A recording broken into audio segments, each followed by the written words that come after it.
see.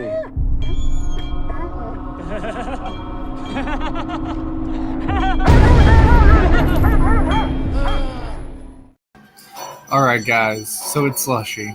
Now if you know that the Halloween trailer just came out not too long ago, a couple days actually, and I have yet to react to it. I'm not reacting to it here, this is just going to be me kind of reviewing it. I've already seen it a gazillion of times, and I'll say that I really love the direction of where they're going with it. I think getting rid of the sequels is a pretty bold move, and I don't agree with it. I'm going to be totally honest. I respect the decision, but I don't agree with it. I respect the gutsy move that they're pulling, but I will say that in my heart, I will never forget the sequels that followed the original 1978 classic. But I love those just as much as I do the original, if not more. I think Halloween 4 is the best movie in the franchise. So to me, getting rid of that is that takes away my love for the franchise. So I couldn't do that. So I'm going to go into this Halloween 2018 with those sequels still in mind, but I'm going to watch this as a standalone film, which is, I think, how you should watch it.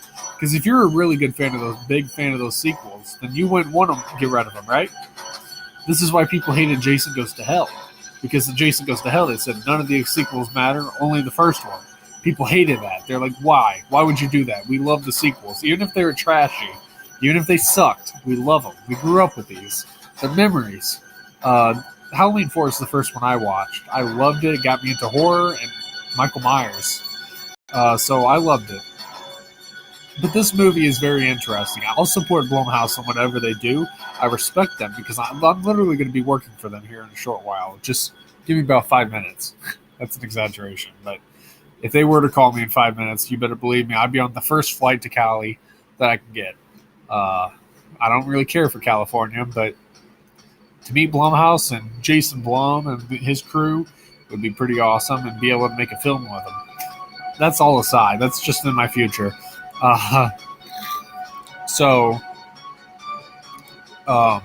Yeah, I really like what they're doing with the Halloween 2018. There's going to be a lot of haters out there, no matter what film it is. I've even seen some people saying they think it's going to do worse than Rob Zombie's, which seems pretty dumb because they think it's going to make less than Rob Zombie's.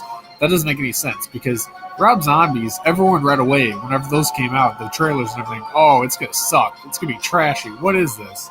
Why are they making this? Everyone was so skeptic and they didn't want to watch it. And so many people did watch it. It only made like $100,000 or $100 million. I mean, which is, I guess, a lot, but I don't think that's a lot for a Halloween film.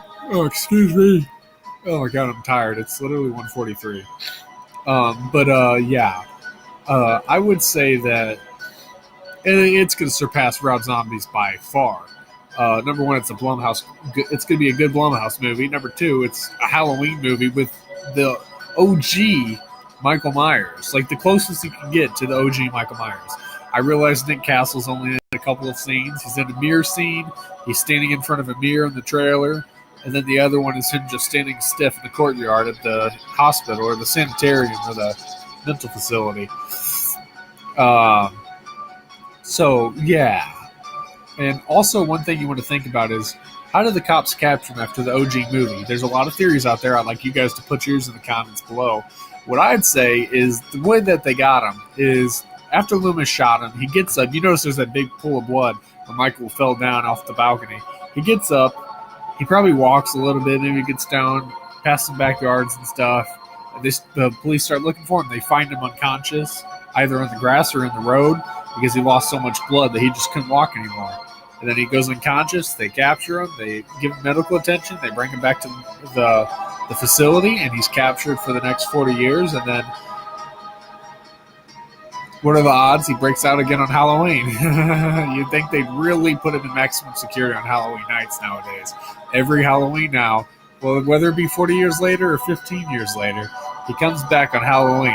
Okay, we need to just ban the holiday. That way he can never come back. How's that work? Haha, I beat you, Michael. Yeah, you better not come around my town. But anyway, I'm rambling. Why am I rambling? But anyway, I hope you guys enjoyed this. Hit like if you are not a hater. And if you're a hater, well, then why don't you just hit that big old thumbs down button? It's a perfect button for you. You're very used to pressing it, aren't you? Thank you to my always consistent hater. I gotta say, one thing I like with YouTube is often you get consistency, and that's what I love. Is whenever people keep things consistent. I'd rather get like 5 likes and then 1 dislike because it's consistent. So to my fellow disliker slash hater out there, which I won't call you a hater, I'll just call you a fellow disliker. I'll even call you a friend because you really make me smile some days. Okay, I need it. I need that thumbs down. It really gives me a laugh. Okay, so keep it up. Don't stop. Never stop stopping. But yeah, I will see you in the next one. Bye bye.